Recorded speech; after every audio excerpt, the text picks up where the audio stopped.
코네티컷주 이스트햄프턴 공항은 세계의 깃발들로 뒤덮여 있었다. 진정 최선을 다한 자의 기쁨과 잡으로 떨리는 듯한 하늘을 가로지른 힘찬 흔들림에 감동을 느끼지 않기란 어려웠다. 환영과 격려의 슬로건들은 애국자 결정과 신념에서 나온 절기로 대형 풍선들에 의해 공중에 띄워지고 비행기들에 의해 창공에 씌워졌으며 기대 꼭대기에서 바람에 나부끼며 인류의 영토를 새로 열려는 개척자들에게 격려를 보내고 있었다. 개선로를 따라 아름다운 모래밭 위에 세워진 연단 주위에 많은 깃발들이 있었다. 거기에는 우리 고매한 선구자들에게 영광을, 새로운 평화를 정복하기 위해 앞으로 여러분을 뒤따르리. 과학이 우리의 걸음을 인도한다. 삶을 바꿉시다. 한계는 없다 같은 글귀가 있었다. 이 행사가 젊은이들이 대모험에 몸을 던지는 때에 맞춰 국민들의 사기를 높이고 단합을 도모하려는 데 목적이 있는 행사임을 알고 있다 해도 이 어려운 시기에 그런 일체감과 낙관론으로 조국의 위대함을 피부로 느낄 수 있다는 것은 좋은 일이다. 동이 뜨자마자 공항은 북적거렸다. 도착이 제한되던 대통령 전용기가 곧 착륙할 것이다. 생선 장수, 고덕이 장수, 파리 장수들이 도처에 좌판을 벌였고 식장 주변에는 이동식 풀장이 설치되었다. 젊은 시절의 추억으로 남아있는 야구 시합 이후 호레이스 맥클로어는 그렇게 많은 사람들이 모인 것을 본 적이 없었다. 연단 위에서 목을 길게 빼보았지만 군중의 끝은 보이지 않았다. 개척자의 가족들은 물론 떠나는 일을 출발 지점까지 배웅하고 싶어 했지만 아내 에드나는 집에 있어야 했다. 그녀의 몸이 막 힘든 시련을 겪은 후여서 새로운 감정에 노출되는 것을 피하라는 충고가 있었던 것이다. 호레이스 맥클로는 한숨을 쉬었다. 그는 심리적으로 아내에게 집착하고 있었다. 하지만 속도가 느릴 뿐 그녀 역시 자신과 같은 방향으로 동화되어가는 듯했다. 모든 징후들이 그들의 별거가 일시적일 뿐임을 말해주었다. 게다가 사태의 핵심은 영구 이주 문제가 아니었다. 행사는 상징적인 것에 지나지 않았다. 일가가 매일 아침 물가에 모여 함께 기도하고 서로의 기운을 북돋우는 것을 적어도 가까운 장래에는 그 무엇도 막을 수 없었다. 국내에서 가장 진화가 빠른 이들로 구성된 개척단의 대표로 자신이 지명되었다는 소식을 들었을 때 호레이스 맥클로는 상반되는 감정을 느꼈다. 자부심도 있었지만 당혹감도 컸다. 개척자들의 심리적 적응을 도와주는 재교육센터에서 강도 높은 훈련을 받았음에도 그는 대부분의 시간을 당혹감 같은 것에 빠져 지냈고 그 사실을 감추지 않았다. 더운 날이었다. 호레이스는 아들의 두 다리를 단단히 붙들었다. 아들은 보다 잘 보이기 위해 아버지의 무등을 타고 있었다. 질식할 듯한 느낌과 동시에 공포로 바뀌고 나는 고통이 엄습했다.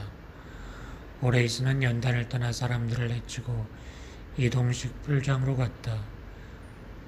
빌리와 함께 물에 몸을 담갔다. 이윽고 신경이 누그러지고 기분이 좋아졌지만 풀장은 작은 데 비해 사람들은 너무 많았다. 사람들의 커져가는 욕구를 충족시킬 만큼 빠른 속도로 풀장을 건설하지 못하고 있었던 것이다. 러시아에서는 이미 인구 50명당 하나꼴로 풀장이 있었다. 호레이스는 때때로 진짜 심각한 불안에 휩싸였다. 그는 사람들이 과거의 잘못을 되풀이하지 않길 바랬지만 러시아는 이미 우주 공간을 선점했고 이제는 기본적인 생필품 생산에서도 자유세계를 앞지르고 있지 않은가. 대개 풀장에 몸을 담그면 그의 고통은 가라앉고 걱정을 씻어주는 육체적 도취 상태와 같은 평온이 자리 잡았다. 하지만 여기에도 문제가 있었다. 물속에 있을 수 있는 시간은 반 시간뿐인데 물 밖으로 나오면 다시 고통스럽기 시작했던 것이다. 이제 그는 자신의 상태가 어떤 것인지 알 수가 없었다. 생활이 기묘하게 복잡해진 것은 사실이었다. 하지만 자신이 국무장관직을 물러나며 고별사에서 말했던 대로 회의나 질의에 빠지지 말고 꿋꿋하게 버텨야 했다. 예를 들어 자신의 아들을 보라. 그 애는 벌써 물속에서 편안하지 않은가. 집에서는 아이를 풀장에서 끌어낼 방법이 없었다. 오레이스는 또다시 사람들을 해치고 개척자들을 위해 풀장으로 갔다. 그곳에서 20분간을 기분 좋게 보냈다. 두덜거리는 빌리를 잡아 끌며 그곳을 나오던 그는 온 가족과 함께 스탠리 젠킨스와 마주쳤다. 그는 젠킨스에게 손짓을 보낸 다음 그곳을 빠져나왔다. 젠킨스 일가는 이웃이었지만 두 가족 간의 관계는 깨어지고 말았다. 어제만 해도 호레이스가 잔디밭에서 쉬고 있는 사이 젠킨스 부인이 그의 아내를 물지 않았던가. 그 일은 물론 그 가엾은 부인의 잘못이 아니었고 즉각 그녀의 남편이 와서 사과를 했다. 하지만 어쨌든 난처하고 서글픈 일이었다. 에드나의 몸이 허물을 벗는 중이었고 그녀의 피부가 예민했기 때문에 더 그랬다. 어쨌든 젠킨스 씨가 주의를 기울여 자기 아내를 감시하든가 해야 했다. 빌리에게는 그 집 아들과 놀지 말라는 금지령이 내려졌지만 아이는 그 말을 귀담아 듣지 않았다. 젠킨스 주니어도 물론 그곳에 와 있었다. 자기 아버지에게 바짝 붙어있는 그 애를 보자마자 빌리는 조바심이 들었다. 아빠, 날 내려주세요. 뻗으락 놀래. 그 애랑 놀면 안 돼. 몇 번을 말해야 알겠니? 왜요? 그 애한테 독이 있다는 거 너도 알잖아. 지난번 그에게 물려서 일주일 침대에 누워 있었으면서. 일부러 그런 게 아니잖아요. 그래도 조심해야 돼. 너와 비슷한 놀이 친구를 찾아야. 비행기 한 대가 착륙하고 있었다. 호레이스는 서둘러 다시 연단 위로 올라갔다. 그가 다시 자리를 잡았을 때 비행기는 멈춰서 있었고 정부 관계자들이 개선로로 다가가고 있었다. 행렬에 선두에 미국 대통령의 모습을 보자 심장 박동이 빨라졌다. 현기증이 났지만 그런 흥분에는 감동적이기까지 한 그 무엇이 있었다.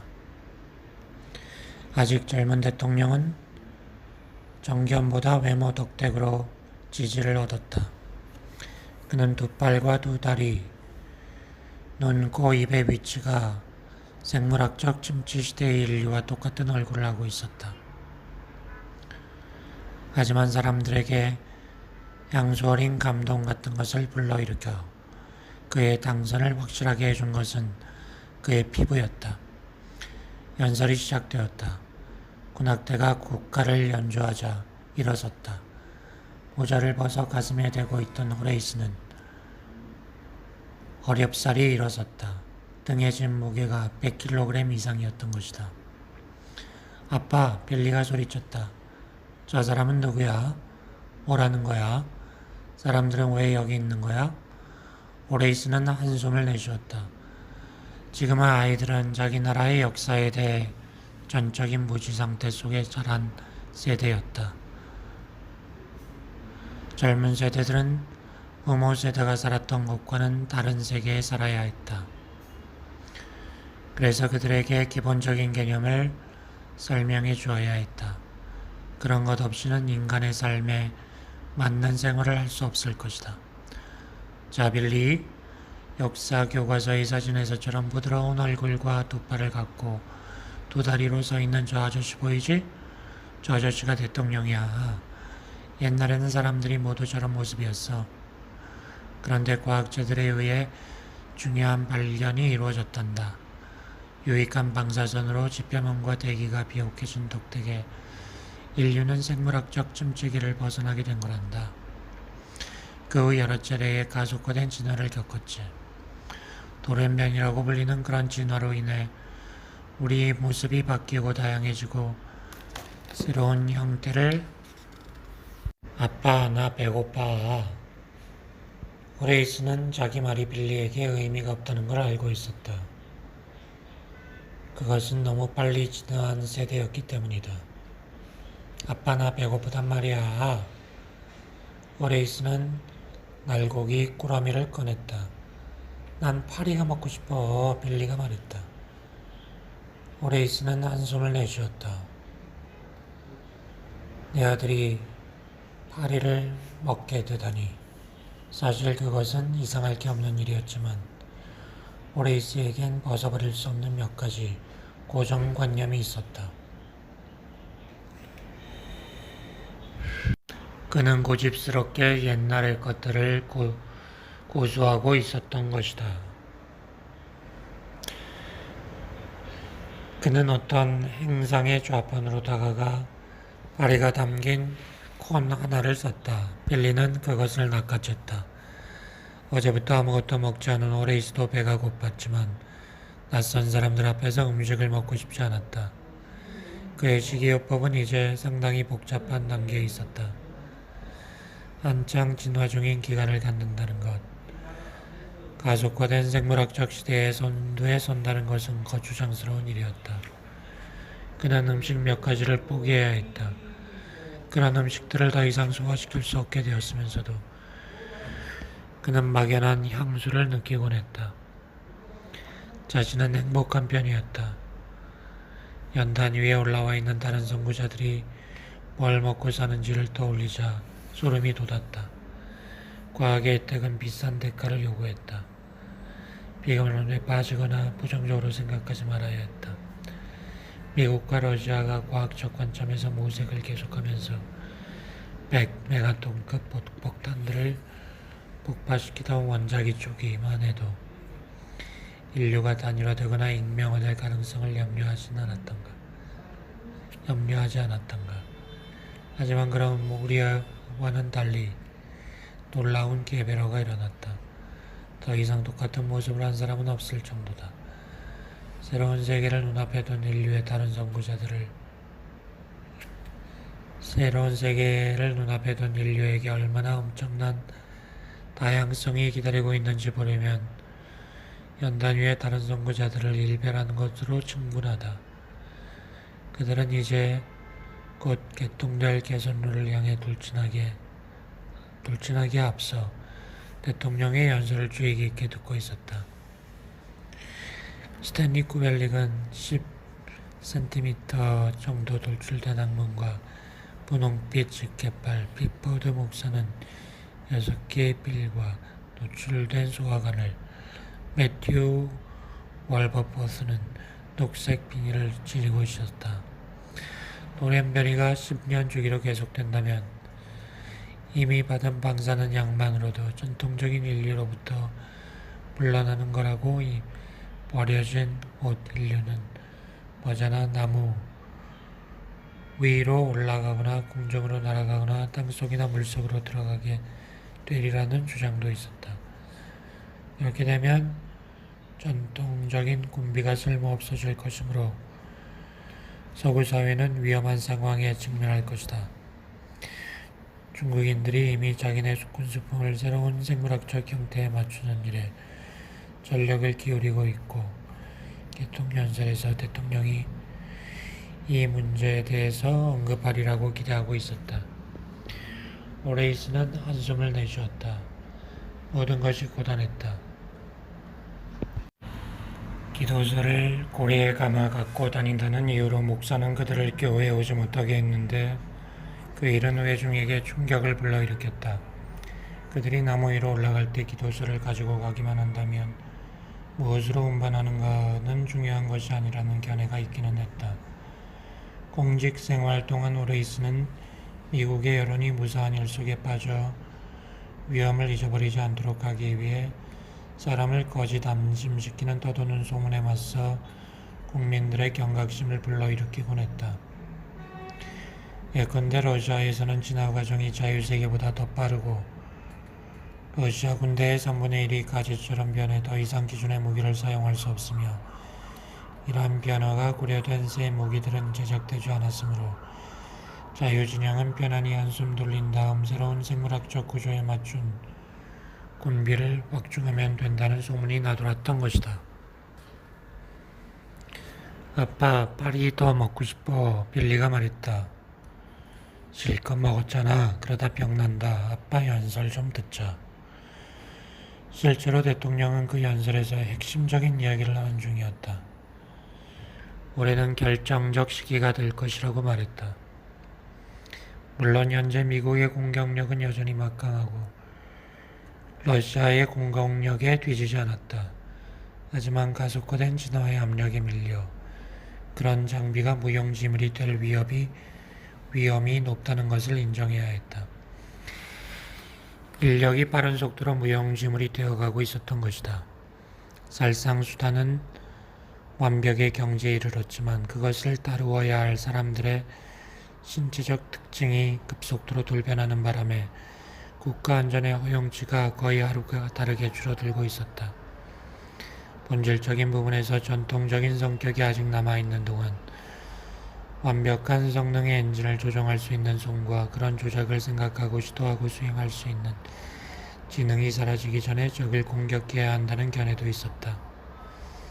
또한 손과 지능의 소멸이 전쟁 역시 소멸시킬 수도 있다는 의견도 있었다. 오레이스는 불현듯 이상한 감정을 느꼈다.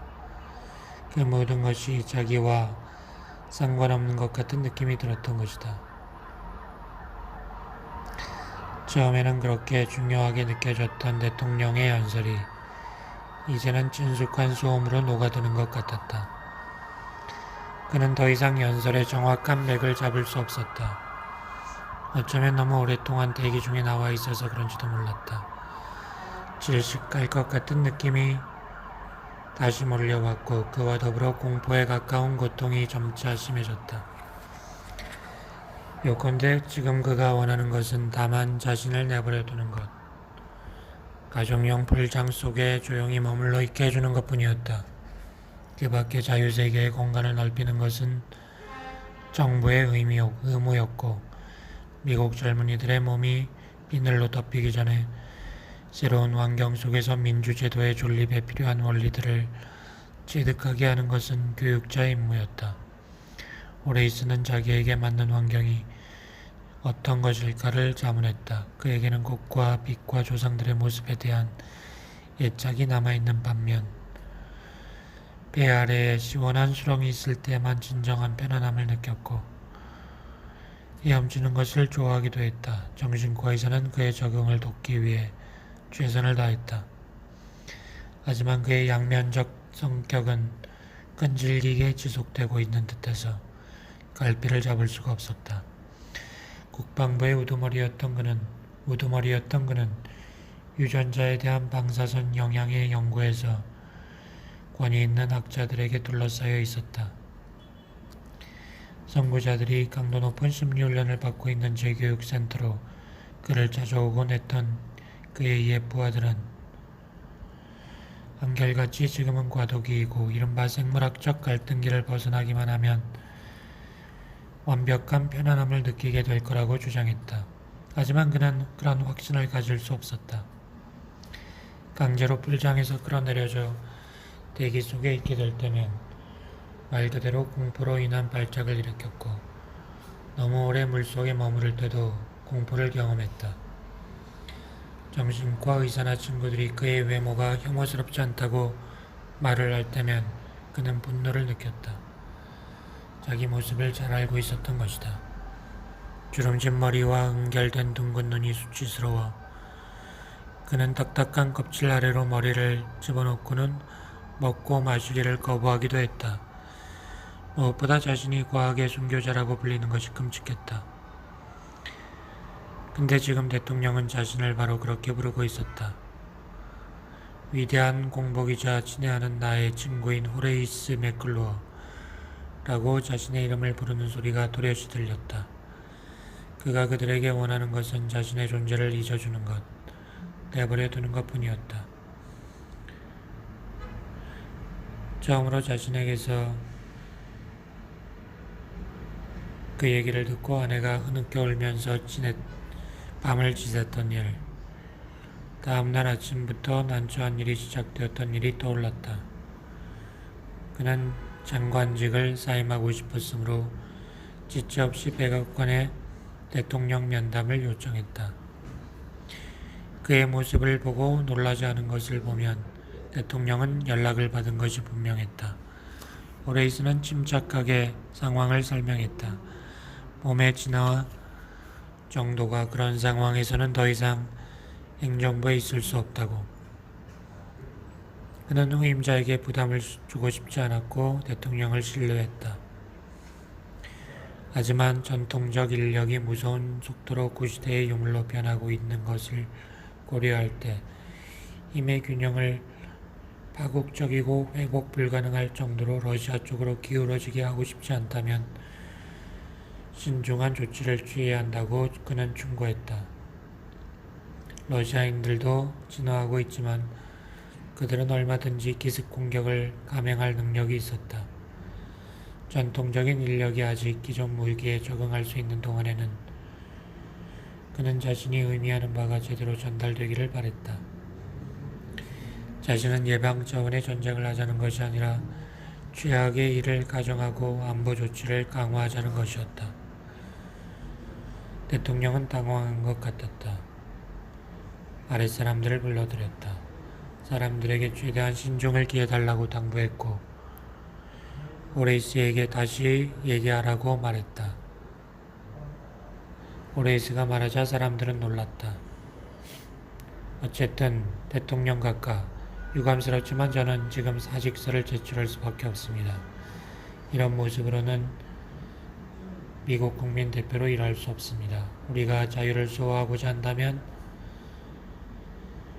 군비 경쟁에서 승리하기 위해 총력을 기울여야 하는 위기의 순간에 거북이가 국방부의 수반 자리에 있어서는 안 됩니다.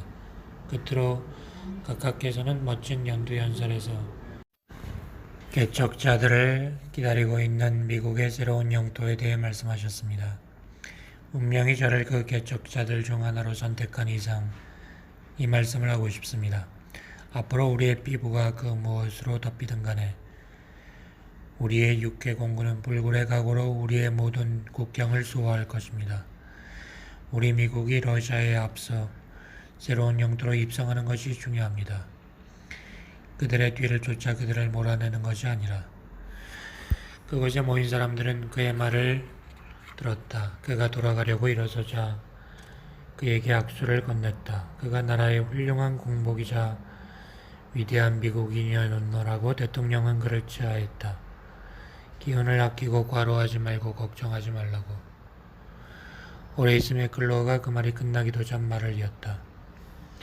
플로리다 먼바다 수킬로미터에 걸쳐 분홍 새우떼가 나타났다는 사실을 알고 계십니까?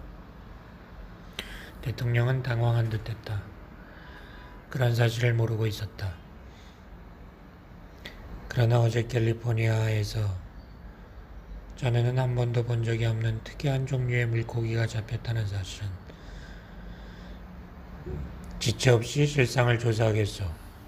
문득 오레이스 맥쿨러는 자신이 지나치게 말이 많다는 걸 깨달았다. 대통령은 창백해져 있었다. 오레이스는 걸어갔다. 자신을 눌러대는 등의 무게에도 불구하고 그는 뒷발을 수직으로 세워 냉정한 자세로 퇴장하고 싶었다. 대통령은 그를 배웅했고 집까지 데려다주게 했다. 집에 온 그는 아내 에드나가 울고 있는 것을 보았다. 아내는 그런 상황에 적응하는데 어려움을 겪었다. 그 이후 오레이스 맥클로는 한동안 특수기관에서 미국의 새 국경을 개척하려는 선구자들을 위한 훈련을 받았다. 그리고 이제 다른 사람들과 함께 출발에 앞서 대통령의 연설을 듣고 있는 것이었다. 대통령은 다음과 같은 말로 연설을 마무리했다. 우리 조상들이 메이플라워호에서 내려 미대륙에 첫 발을 내디뎠을 때 가장 대범하다는 사람조차도 인류 역사에 얼마나 놀라운 시기가 시작될 것인지, 그들 앞에 어떤 탐험과 정복의 시대가 펼쳐져 있는지 상상할 수 없었습니다. 지금 여러분을 기다리고 있는 모험은 더 위대한 것으로, 물속에서 여러분은 우리 조상들이 물려준 정신적, 도덕적 가치의 결정적인 승리를, 영속을, 불멸을 확고히 할 것입니다. 인류의 새로운 국경을 개척하는 영웅들이여, 앞으로 우리의 고매한 선구자들에게 영광이 있을 것입니다.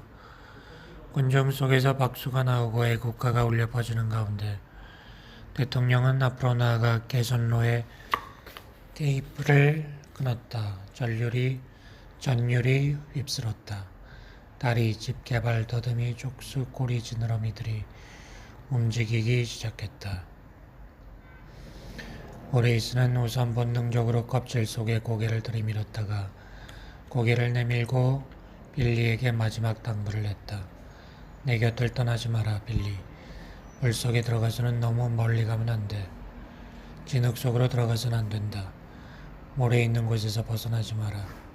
수족관에서 배운 걸 잊어서는 안 돼. 처음에는 좀 어색할 거야. 우리는 문명의 신념과 희망을 짊어진 여러분, 앞으로 마음을 더 높이 의심하지 마십시오. 과학이 여러분의 걸음을 인도하리라는 것, 가혹한 시련에 처해 있긴 하지만 인간이라는 뛰어난 종족은 다시 한번 극복하리라는 것, 바닷속에서 불멸의 확고한 가치를 수호하고 있는 인류를 적들이 보게 되리라는 것을 잊지 마십시오. 앞으로 새로운 대양의 정복을 향해 우리 선구자들에게 영광이 있을 것입니다. 오레이스는 뭔가에 머리를 얻어맞고는 화가 나서 몸을 돌렸다. 조심 좀 할 수 없나, 이 친구야? 자신에게 닥친 그 모든 일 앞에서 느꼈던 당혹감이 한순간에 터져나온 듯한 분노를 느끼며 그가 소리쳤다. 그런 고린 주제에 그 빌어먹을 골프채로 물속에서 뭘 하겠다는 건가? 직계발로 끈질기게 골프채를 끌고 오던 스탠리 코벨릭이 그에게 경멸의 시선을 던졌다.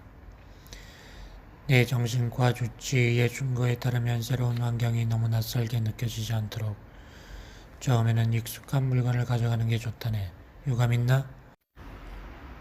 여러분, 싸우지 맙시다. 빅버드 목사가 절뚝거리는 걸음으로 달려오며 외쳤다. 단결합시다, 동지들. 우리는 모두 두뇌를 갖고 있지 않습니까? 신의 섭리가 우리를 돌봐주고 있다는 것을 믿는데 이보다 더 명백한 증거가 어디 있습니까? 우리에게는 사명이 있습니다. 목사, 언제쯤 당신 소화관으로 내 눈 쑤시는 일을 그만둘 거요? 오레이스가 투덜댔다. 죄송합니다. 게다가 젊은이들에게서는 이미 손들이 사라지고 있지 않소. 오레이스 맥쿨로 옆에서 달리고 있던 거미처럼 생긴 생물이 말했다. 오레이스는 과거 자기의 과학 고문이었던 마이크 카프로비치의 모습을 알아볼 수 있었다. 그건 불안을 조장하는 근거 없는 소문입니다. 빅버드 목사가 소리쳤다. 근본적인 건 흠없는 인간에 대한 우리의 믿음을 간직하는 건데 중요한 건 형태가 어떻든 간에 몸이 아니라 영혼입니다. 그 안에 깃들어진 신성한 숨결. 게다가 손과 지능이 사라진다고 해서 자유세계가 종말을 구한다는 건 말도 안 된다오. 직개발 사이에 에브럼 링컨의 스테인리스 조상화를 끼우고 걷고 있던 분홍개가 단언했다. 그는 옆 사람을 배려하지 않은 채 이 사람 저 사람 위를 기어오르면서 선구자들 사이를 헤치며 걷고 있었다. 그 정도는 대단한 게 아니잖소. 오레이스는 그에게 신랄한 말을 쏘아붙이려 했다. 하지만 배 아래 기분 좋은 시원함을 느꼈다. 물에 이르렀던 것이다. 그는 헤엄을 쳤다. 빌리는 사라지고 없었다. 오레이스는 불안하게 주위를 둘러보았다. 거기에는 이미 수상쩍고 괴상한 형태의 생물이 상당수 있었다. 일찍 진화된 러시아인들이 아이를 유괴해 세뇌시키려 할 수도 있었다. 그는 수면 위로 올라가 파리를 몇 마리 주워 먹었다. 기분 좋은 진공 상태가 머릿속에 들어찼다. 어쨌든 파리를 먹지 못하게 하시오.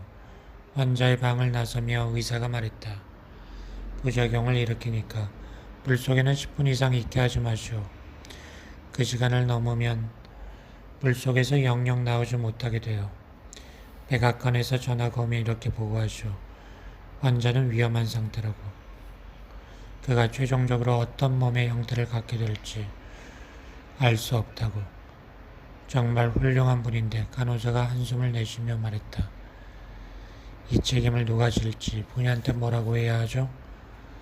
그의 몸이 타격을 입었지만 아직 희망이 있다고 말해요. 그의 몸 형태가 어떻게 될지는 보름 후에는 알 수 있을 거요. 이런 갑작스런 돌연변이는 심리적 관점에서 보자면 거의 언제나 재난에 가깝소. 그건 그렇고 스타인 박사께 오늘 시간을 좀 내달라고 해주시오.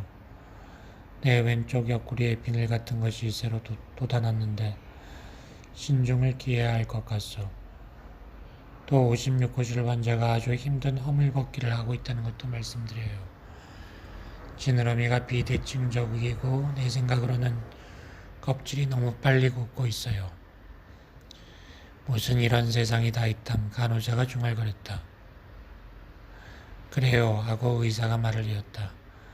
아버지 시대의 인류는 이미 끝나버렸어.